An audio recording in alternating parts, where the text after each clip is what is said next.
Hey, good morning to everybody. Cyril P here, aka Artist in Recovery, and I'm just in disbelief of what's the current situation is in this country. Let me go over this really quickly for you here. Let me pull down my earmuffs. All right, so the link will be down below. Trump threw a great Gatsby party on Halloween. If you're not familiar with this, I've always loved to read. I actually did good in high school and all through school. I was like in the accelerated courses, believe it or not.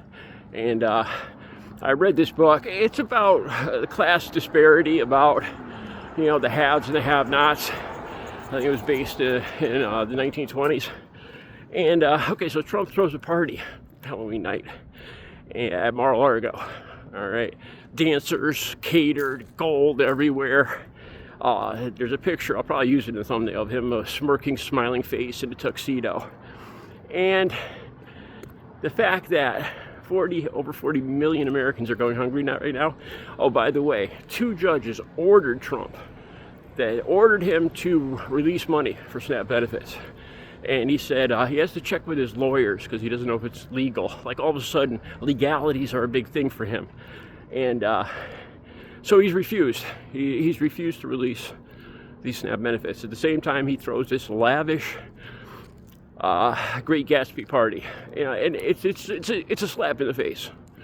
These 42 million Americans, 1.2 million vets are on SNAP. Millions of children. 1/3 of those 40 million households have at least one job. That's at least 12, 14 million recipients of SNAP benefits actually work.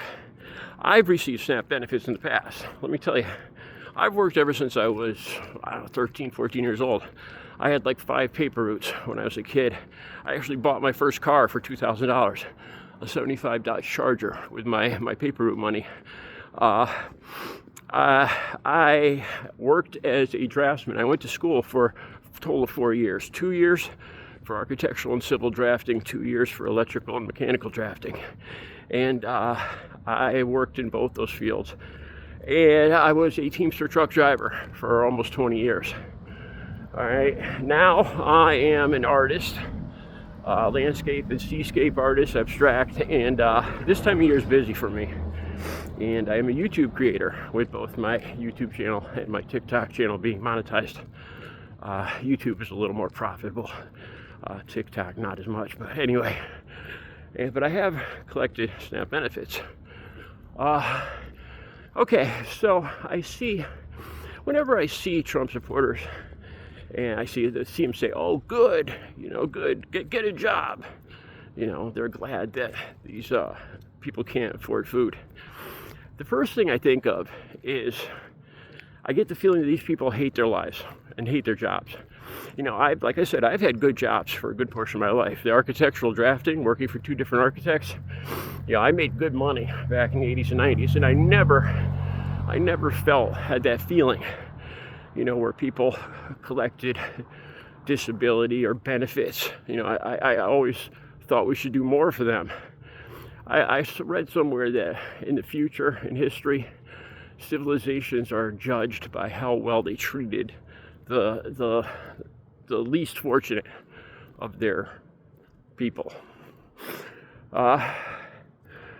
So I get the feeling that these people hate their jobs. All right, like I said, I've never felt like that. Let me talk about Trump supporters really quick. So I see Trump supporters, of course, they're going along with this. They're saying, well, Trump worked so hard in China and, stopping 10 or 12, I've lost count now, stopping 10 or 12 wars, that he deserves a little party. That's exactly what they said. And I have to ask myself, did you ever hear the term in for a penny, in for a pound? When people will defend anything, right to no matter what. Like that's how I was when I was using. If I got caught by the police and they found something on me, I'd say it's not mine. No matter what, if it was in my pants, I'd ride that lie right to the end. That's how I feel Trump supporters are right now. In for a penny, in for a pound. So it's one of 2 things that I figure with Trump supporters. Either it's their pride, like at this point they just cannot. They have some kind of false sense of pride where they don't feel like they can back out at this point. They're so deep in, You know, it'd be letting the woke liberals win if they admitted that, you know, Trump was being an idiot, was being, you know, well, being who he is with the Great Gatsby party. So it's either that, you know, like they're in so deep now that they just can't back out, or they equate themselves to American billionaires. You know, they look at they think other countries are looking at American superiority, supposedly, or, you know, excellence, American excellence, billionaires. And by them supporting these billionaires, even though they're nowhere near billionaires, you know, they're practically on food stamps themselves, but by supporting these billionaires, they're somehow equating themselves to that American excellence, that feeling of superiority over the rest of the world. So that's what I think of these Trump supporters.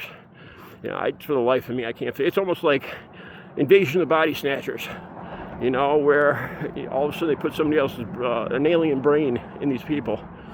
You know, for the life of me, I can't figure out, you know, how somebody making $30,000 a year can be cheering on Donald Trump having the Great Gatsby party, you know, and people not being able to feed their families.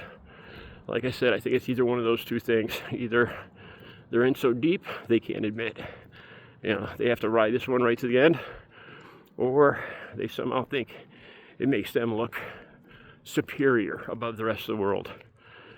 Let me know what you think. God help us. Have a good Sunday.